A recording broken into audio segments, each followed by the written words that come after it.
Alguma vez já passou pela cabeça de onde vêm os nossos direitos mais básicos? Hoje, a gente vai mergulhar fundo nesse assunto para desvendar esse código universal que protege a dignidade humana no mundo todo. Vamos começar? Mas antes de mais nada, vale a pena essa reflexão aqui. O que de fato significa ter um direito? Essa pergunta é a base de tudo, sabe?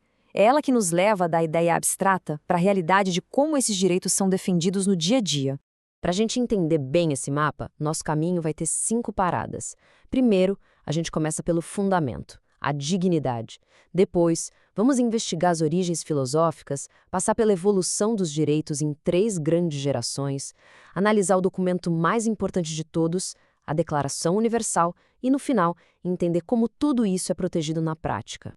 Então, nosso primeiro ponto. Aqui está o alicerce de tudo. Toda a ideia de direitos humanos se apoia em um pilar único e muito poderoso: a dignidade inerente a cada pessoa, sem nenhuma exceção. A dignidade é o nosso ponto de partida.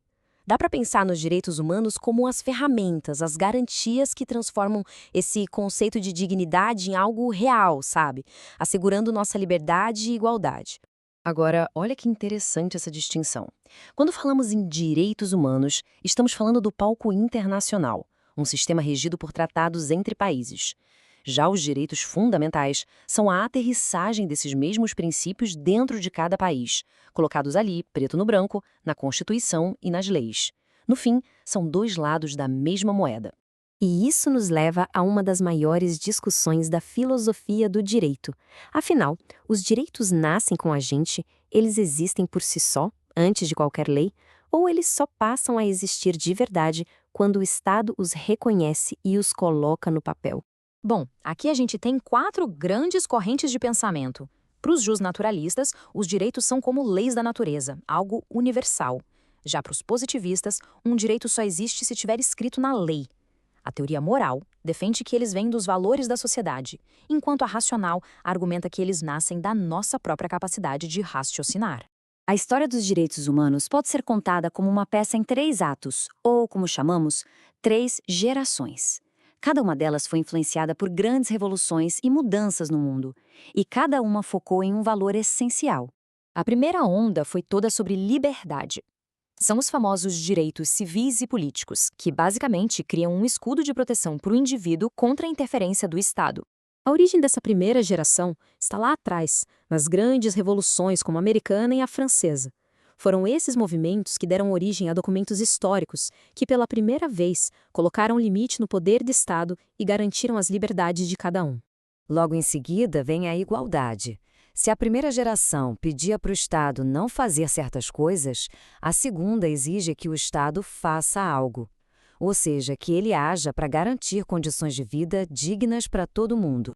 Essa geração foi impulsionada pela Revolução Industrial e por grandes movimentos sociais, como as revoluções no México e na Rússia.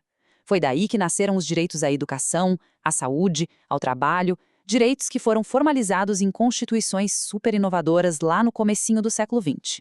E chegamos na terceira geração, a fraternidade. Aqui, a ideia se expande.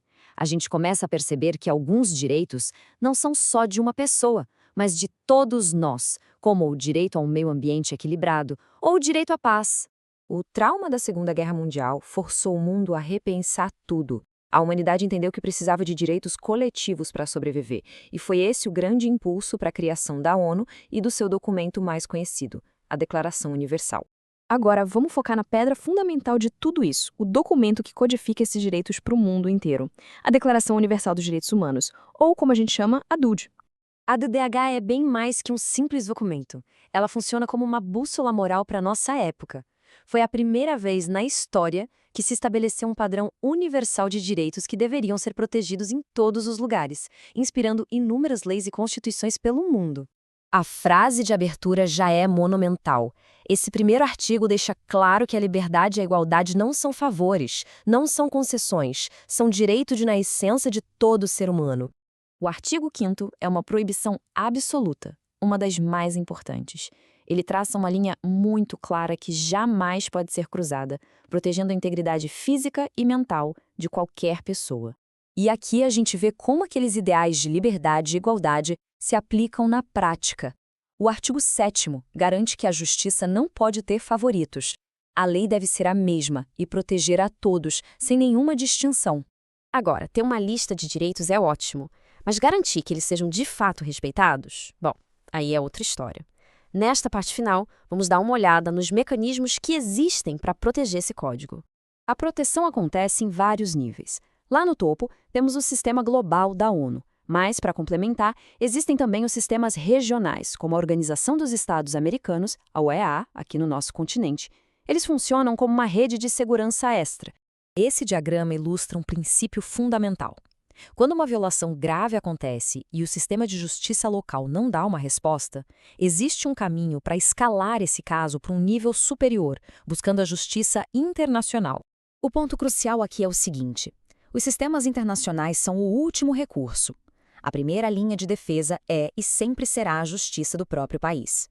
É preciso primeiro esgotar todas as opções nacionais, como diz o passo 1. Só depois, e respeitando todas as regras, como o prazo do passo 2, é que um caso pode ser levado a um órgão internacional. E isso tudo nos deixa com uma reflexão final, né? Se um direito é universal, de quem é a responsabilidade de protegê-lo? Começa com cada Estado, claro, mas a própria natureza universal desses direitos sugere que, no fim das contas, essa é uma responsabilidade compartilhada por toda a humanidade. Uma questão para a gente continuar pensando.